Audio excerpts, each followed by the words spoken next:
మళ్ళీ నువ్వు ప్రెగ్నెంట్ అని అడుగుతుంటే నాకైతే చాలా సంతోషంగా అనిపించిందండి. స్కానింగ్ రిపోర్ట్ తీసుకొని అయితే వచ్చినానండి. ఇప్పుడు ప్రెగ్నెన్సీలో లతకి ఎన్నో మంత్ ఏంటని క్లారిటీగా ఇచ్చేస్తా.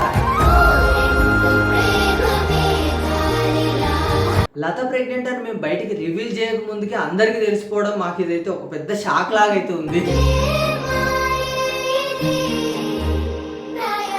హాస్పిటల్కి అయితే వెళ్ళామండి. అక్కడ మేడం అయితే స్కానింగ్ రాయిచ్చింది. స్కానింగ్ తీసుకోవడానికి అయితే స్కానింగ్ సెంటర్ కి అయితే వచ్చాము. కొంచెం టెన్షన్ గా అయితే ఉందండి. ఇప్పుడే నా నేమ్ అయితే పిలిచారండి. అందుకే ఇక్కడైతే వచ్చి కూర్చున్నాము. కొద్దిసేపట్లో స్కానింగ్ అయితే తీస్తారు. ఇంకా స్కానింగ్ అయితే అయిపోయిందండి. రిపోర్ట్లు అయితే చేతికి వచ్చేసాయి. ఇంటికి వెళ్ళాక మొత్తం క్లారిటీగా అయితే చెప్తాం. హాయ్ ఫ్రెండ్స్, అందరూ ఎలా ఉన్నారు? మేమైతే చాలా బాగున్నాం. మీరు అందరూ బాగుండాలని మనస్ఫూర్తిగా కోరుకుంటున్నాం. ఈ స్కానింగ్ రిపోర్ట్ అయితే మొత్తం మీద అయితే ఇంటికైతే తీసుకొని వచ్చాం. ఇంటికి తీసుకొని వచ్చిన తర్వాత అయితే బ్లాగ్ అయితే కంటిన్యూ చేస్తున్నామండి. ఎందుకంటే ఆడి నైట్ టైం వెళ్ళామన్నమాట స్కానింగ్ అయితే. అక్కడ చాలా మంది కూడా అడిగినారు, లత మళ్ళీ ప్రెగ్నెంట్ అంటే ఇంత మంచి హ్యాపీ ఇబ్బందులు అయితేనే ఉంటాయి. హాస్పిటల్కి అయితే వెళ్తాను. అక్కడైతే చాలా మంది అడిగినారు మళ్ళీ ప్రెగ్నెంట్ అంటే మేము నవ్వాలా ఏడవాలా మాకు ఏం అర్థం కాలేదు. మనం నోట్లోంచి చెప్పని విషయం బయటకు వచ్చేసిందంటే మనకు అదొకటి మనకే కొంచెం గుండె దడగా ఉంటుంది. మనకి చెప్పక ముందుకే ప్రెగ్నెంట్ అంటున్నారని. ఎందుకంటే మనం ఎవరికైనా రివీల్ చేసినా కానీ లేకపోతే చెప్పినా కానీ మనం పలానా వాళ్ళకి చెప్పినాం అన్నట్టుగానే ఉంటుంది. మేము ఎవరికి చెప్పలేదు, ఏం లేదు. ఇప్పుడే ప్రెగ్నెంట్ అని అంటే ఇంత హ్యాపీ మూమెంట్ పెద్ద విషయాన్ని మనం పెద్దగా చూపించాలనుకుంటాం, ఎవరెవరు వచ్చి చిన్న విషయంగా అయిపోతారు అనమాట. అంటే రివీల్ చేయక ముందుకే ఎట్లా విషయం తెలిసిపోయింది మనకేం కొంచెం షాకింగ్ గానే ఉంటది అనమాట. అయితే స్కానింగ్ అయితే వెళ్ళాం. మీకైతే క్లారిటీగా అయితే ఈ వీడియోలో మొత్తం క్లారిటీ అయితే ఇచ్చేస్తాం. స్కానింగ్ రిపోర్ట్ అయితే ఇక్కడ ఉందండి. లత కొంచెం బాగా లేకుండా ఉండే, దానివల్లనైతే హాస్పిటల్కి అయితే పోయినాము. అది ఎందువల్ల బాగాలేదు ఏంటి, లత మళ్ళీ ప్రెగ్నెంటా, ఒకవేళ ప్రెగ్నెంట్ అయితే ఇప్పుడు ఎన్నో మంత్ ఏంటి, ప్రతి ఒక్కటి కూడా మీకు క్లారిటీ అయితే ఇస్తానన్నమాట. అది మళ్ళీ కొందరు కూడా అనుకోవచ్చు, బాబు చిన్నోడు కదా అప్పుడే మళ్ళీ ప్రెగ్నెన్సా అని అనుకునే వాళ్ళు ఉంటారు. వీడియో మొత్తం చూడకుండా కామెంట్ పెట్టే వాళ్ళు ఉంటారు. పూర్తిగా వీడియో చూసినైతే మొత్తం అయితే అర్థమవుతుంది. అప్పుడు సౌరభ్ కడుపులో ఉన్నప్పుడు కూడా ఎన్నెన్నారో చూసినారు కదా, మళ్ళీ బాబు పుట్టిన తర్వాత ఒక్క మాట అనలేదు. అంటే ఇక మనం ఏం చేస్తాం చెప్పండి, ఆ టాపిక్ ఏదైనా ముందు చెప్పినప్పుడు నిజమా అబద్ధమా అని బాగా ఆలోచించుకొని మనసును అడగాలి. అంతేగాని ఏం లేదు వాళ్ళు అన్ని అవే చేస్తారు అనుకుంటే అది తప్పండి. సౌరభ్ అయితే ఎత్తుకొచ్చింది, ఎందుకంటే వాడు ఏడుస్తున్నాడు కాబట్టి. వాడు చూడండి తక్కువ మొహం ముందరికే తిప్పేస్తాడు అనమాట. అందరూ అంటారు మళ్ళీ చిన్న బాబు ఉన్నాడు ఈ టైంలోనే మళ్ళీ ప్రెగ్నెన్సీ, మళ్ళీ మీకు ఇబ్బంది అవుతుంది. అందులో హెలను యతాన్స్ ఇంకా చిన్నోళ్ళు, సౌరభ్ అయితే ఇంకా బుజ్జిగాడు అని అంటారు అనమాట. అందుకోసం వాడు కూడా నవ్వుతున్నాడు. అంటే మీ మమ్మీ ప్రెగ్నెంట్ అంటే నీకు నవ్వు వస్తుందా? అయితే రివ్యూలు అయితే చేస్తున్నామండి. హాస్పిటల్కి పోతే ముందు ఆ డాక్టర్ దగ్గర పోయినాము, ఫలానా ఇబ్బంది అయిన పోతే అక్కడికి పోతే స్కానింగ్ అయితే తీసినారండి. మీకైతే ఇక్కడ స్కానింగ్ అయితే కనిపిస్తూ ఉంటుంది. మళ్ళా డేటు కాదు అని అంటారు. నేను ఒకసారి చూస్తా. ఇదేందుకు 1/6/2026 అంటే 1వ తేదీ 6వ నెల కదా, 1వ తేదీ 6వ నెల 2026 అనమాట. ఈరోజు ఎంతనో మరి, ఈరోజు 4 కదా, అదనండి. స్కానింగ్ అయితే ఇదనమాట. ముందైతే ఇది చెక్ చేసినారు, దాని తర్వాతనే మీకు క్లారిటీగా అయితే ఇస్తానండి. నేను విషయం అయితే ఇస్తాను. 3 రోజులకి 4 రోజులకి ఎందుకు చెప్తున్నారు అని మళ్ళీ ఇది కూడా డౌటే ఉంటుంది. ఎందుకంటే ఫస్ట్ సారి చెప్పినప్పుడే వీడు కడుపులో ఉన్నప్పుడు అన్నిసార్లు అంత ఏడిపించినారు నన్ను. అయితే ఎప్పుడు ఫస్ట్ ప్రెగ్నెన్సీ అప్పుడు కూడా అంతగా ఏడవలేదు, కానీ సెకండ్ ప్రెగ్నెన్సీ చాలా ఇబ్బంది పడినాయి. ఈసారి కూడా చెప్పకూడదనే అనుకున్నా, కానీ ఇంకా తను ఫోర్స్ చేస్తున్నాడు చెప్దాం ఏదైనా. ఇంకోటి ఏంటంటే అక్కడ చాలా మంది అడిగినారు మళ్ళీ ప్రెగ్నెంట్ ఎన్నో మంత్ ఏంటి, ఇప్పుడే చిన్న బాబు ఉన్నాడు, చిన్నపిల్లలు ఉన్నారు, 3 చిన్నపిల్లలు, ఇప్పుడు మళ్ళీ ప్రెగ్నెన్సీ అని అందరూ అడుగుతున్నారు. కాబట్టి ఇది ఖచ్చితంగా ఎవరో ఒక విధంగా లీక్ అయితేనే ఉంటుంది. కాబట్టి మనమే చెప్తే సరిపోతుందనండి అని అంటారని చెప్తున్నామండి. ఇది మాత్రము లతకు స్కానింగ్ తీసినారు, ఎన్నో నెల ఏంటి అంటే ఇది ప్రెగ్నెన్సీ రిపోర్ట్ కాదండి, ఇది ప్రెగ్నెన్సీది కాదు. మళ్ళీ ప్రెగ్నెన్సీ అని అనుకుంటుంది, ప్రెగ్నెన్సీ రిపోర్ట్ కాదు. వీడియో ఇంతవరకు అయితే చూడరు, ఖచ్చితంగా చూడరు. చూసిన 4-5 వాళ్ళకైతే నేనైతే క్లారిటీగా చెప్తున్నానండి. ఇది ప్రెగ్నెన్సీ రిపోర్ట్ అయితే కాదండి. లతకు ఒక ప్రాబ్లం అయిందనమాట. లేడీస్కి కొన్ని ప్రాబ్లమ్స్ ఉంటానే ఉంటాయి. అంటే కొన్ని చెప్పుకునేటివి ఉంటాయి, కొన్ని చెప్పుకోనేటివి ఉంటాయి అనమాట. అందులో ఇది ఒకటి. దానివల్ల చాలా ఇబ్బంది రావడం వల్ల మాకు కూడా డౌట్ వచ్చింది. ఆ డౌట్ వల్లనే క్లారిటీ చేసుకోవడానికి వెళ్తే మాత్రం ప్రెగ్నెన్సీ కాదు, ఒక చిన్న ఇబ్బంది అనమాట. దానికి మెడిసిన్ వాడితే తగ్గిపోతుంది అని చెప్పినారు. ఒక 3 వీక్స్ అట్లా వాడాలని చెప్పినారు అనమాట.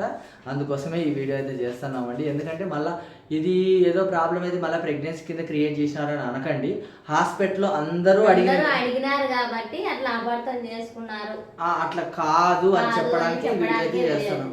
మీ వీడియోలు చూస్తూ ఉంటామండి మేము. మళ్ళీ ప్రెగ్నెంటా మీకు, సౌరభ్ ఏం చేస్తున్నాడు, ఎన్నో నెల, ఇవన్నీ అడుగుతున్నారు కాబట్టి మేము క్లారిటీ ఇవ్వడానికి వీడియో అయితే చేస్తున్నామండి. మళ్ళా ప్రెగ్నెంటా అని ఒక 10-15 మంది అయితే అడిగినారు. స్కానింగ్ సెంటర్లో చాలా మంది అయితే ఉన్నారండి. అందుకోసమే ఈ బ్లాగ్ అయితే చేస్తున్నామండి. ఇప్పుడప్పుడే మేమైతే ప్లానింగ్ ఏం అనుకోవట్లేదు. మళ్ళీ అనుకోవచ్చు మీరు, హెలెన్ ఉన్నారు, రితాన్ష్ ఉన్నారు, ఇప్పుడు మళ్ళీ థర్డ్ బేబీని మీరు ఇట్లా ప్లాన్ చేసుకున్నారు, ఇప్పుడు మళ్ళీ బేబీస్ అంటే మళ్ళీ మీకు ఇబ్బంది అవుతుంది కదా అని అనుకునే వాళ్ళు ఉంటారు, కామెంట్లు పెట్టే వాళ్ళు ఉంటారు. మేము ఒకటి అనుకున్నాం అనమాట. అంటే మన ఫ్యామిలీ గురించి మనము కొంచెము కేర్ తీసుకుంటే బాగుంటుంది, కానీ ఎవరో ఏదో అంటున్నారని మనము ఏమంటారంటే ఒక నిర్ణయం తీసుకుంటే బాగుండదని అనుకున్నాం. కాబట్టి మేము ప్రెగ్నెన్సీ అయితే ప్లాన్ చేసుకుంటాము మళ్ళీ, కాకపోతే కొంచెం దానికైతే టైం పడుతుంది అనమాట. అందుకోసమే ఈ వీడియో అయితే చేస్తున్నానండి. ప్రజెంట్ మాత్రం లత ప్రెగ్నెంట్ అయితే కాదండి. ఒక ప్రాబ్లం వల్ల హాస్పిటల్కి అయితే వెళ్ళాము, స్కానింగ్ అయితే తీసినారు. ఒక చిన్న ప్రాబ్లం అని చెప్పినారు, దానికి కొంచెం మెడిసిన్ వాడాలని చెప్పినారు. ఇంకొకటి ఏంటంటే లత కళ్ళు ఇట్లా మూస్తూ ఉంటుంది, నీకు నిద్ర వస్తుందా, నువ్వు నిద్రపో, ఎందుకు మూస్తున్నావు అని కొందరేమో లతకి ఏమైనా కళ్ళకు ప్రాబ్లం ఉందా అని కొందరు, హాస్పిటల్లో చూపించండి అని కొందరు అట్లా అడుగుతున్నారు. ఇంకోటి ఏంటంటే పిల్లలు కొంచెం ముద్దుగా బొద్దుగా అవుతారు, ఏమైనా ఫుడ్ పెట్టండి అని మేము వీడియోలు చేస్తే ముందు లతకు పెట్టండి, కళ్ళు ఇట్లా చూస్తుంది, నువ్వు బొద్దుగా అవుతావు అని అంటున్నారు.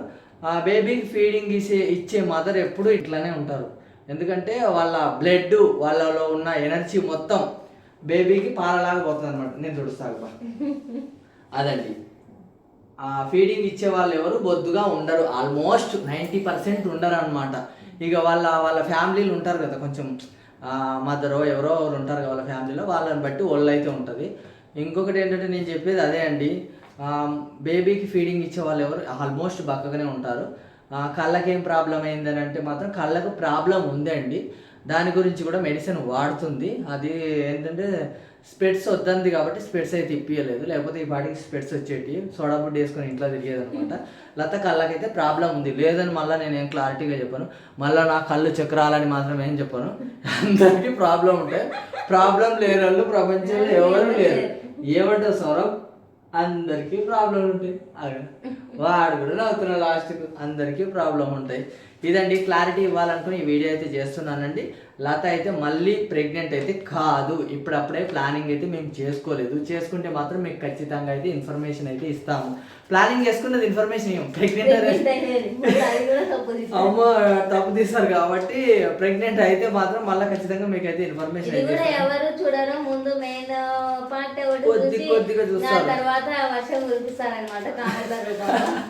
ఏమనంటే నువ్వు రెస్ట్ ఇవ్వట్లేదని ఒకరు, ఏంటి నువ్వు ఆ అమ్మాయిని హింస పెడుతున్నావు అని ఒకరు, నువ్వు ఇబ్బంది పెడుతున్నావు అని ఒకరు, ఎంతమంది పిల్లల్ని కంటావు అని ఒకరు, ఏమేమో కామెంట్లు అయితే పెడతా ఉంటారు అనమాట. అవన్నీ ఈ చేత్తో విని ఈ చెవితో వదిలేసుకుంటేనే సరిపోతుందండి. ఏదైనా మనం ప్లానింగ్ చేసుకుంటే ఆడ మగ ఇద్దరు కలిసి ఫ్యామిలీ ప్లానింగ్ చేసుకుంటేనే పిల్లలు వస్తారు, అంతేగాని సింగిల్ హస్బెండ్ ప్లాన్ చేసుకున్నా కాదు, వైఫ్ ప్లాన్ చేసుకున్నా కాదు. ఇద్దరు ఒక అండర్స్టాండింగ్ మీద ఉండి పిల్లల్ని ప్లాన్ చేసుకుంటేనే పిల్లలు అనేది భూమి మీదకి వస్తారనమాట. అంతే కదా, అమ్మ బొజ్జల నుంచి అదిగా మా సౌరభ్ కూడా అర్థమైంది. బ్యాడ్ కామెంట్లు పెట్టే వాళ్ళని అయితే నేను ఏమనట్లేదు, ఎందుకంటే బ్యాడ్ కామెంట్లు అంటే కొంచెం వీడియో మొత్తం చూడండి. బ్యాడ్ కామెంట్లు పెట్టే వాళ్ళందరూ వీడియో మొత్తం చూసిన తర్వాత ఒకసారి అయితే కామెంట్ అయితే చేయండి, వెంటనే కామెంట్ పెట్టేయండి. నేనైతే ఏమనట్లేదు. ఇదండి బ్లాగ్ అయితే. లత అయితే మళ్ళీ ప్రెగ్నెంట్ కాదు, స్కానింగ్కి వెళ్ళిన దగ్గర చాలామంది అడిగినారు, చాలామంది వీడియో తీస్తుంటే చూసినారు కాబట్టి దాని గురించి క్లారిటీ ఇవ్వాలని ఈ వీడియో అయితే చేసినామండి. కొంతమంది అయితే కామెంట్ పెడుతున్నారు, లక్కీ కిడ్ అని సౌరభ్ని అయితే అంటున్నారు. లక్కీ కిడ్ మా ఇంట్లో ముందైతే హెలెన్ యథాంశ్ అండి, 100% లక్కీ కిడ్. తర్వాత లక్కీ కిడ్ సౌరభ్. ఒక్కరు ఎక్కువ ఒకరు తక్కువ కాదండి, అందరు లక్కీ. వాడు సిగ్గుపడతా ఉంటాడు అనమాట. Full smile, any time smile. అర్ధరాత్రి పాల కోసం లేడతాడా, నేను కింద పడుకొని ఉంటా, ఓం సౌరాలు ఆమ్ తాగుతావా అని అంటాను అనుకో, అప్పుడు నవ్వుతానే ఉంటాడు మళ్ళా. ఎనీ టైం స్మైల్ అనమాట, any time smile. Any time నా బంగారు రాజు స్మైల్. చూడండి ఎంత బాగా స్మైల్ ఇస్తాడా చూడండి. ఇప్పుడు నేనంటే సౌరాలు ఎనీ టైం స్మైలా, అది చూసినారా? ఫుల్ స్మైల్ ఉంటుంది అనమాట. మరి ఉంటామండి. Bye bye bye bye bye bye చెప్పు సౌరభ్, బాయ్ చెప్పు. మన వాళ్ళు అందరూ అడుగున్నారు బాయ్ చెప్పు బాయ్ చెప్పు బాయ్ చెప్పు బాయ్ చెప్పు. అమ్మా మా సౌరభ్ అయితే ఎనీ టైం స్మైల్ అండి.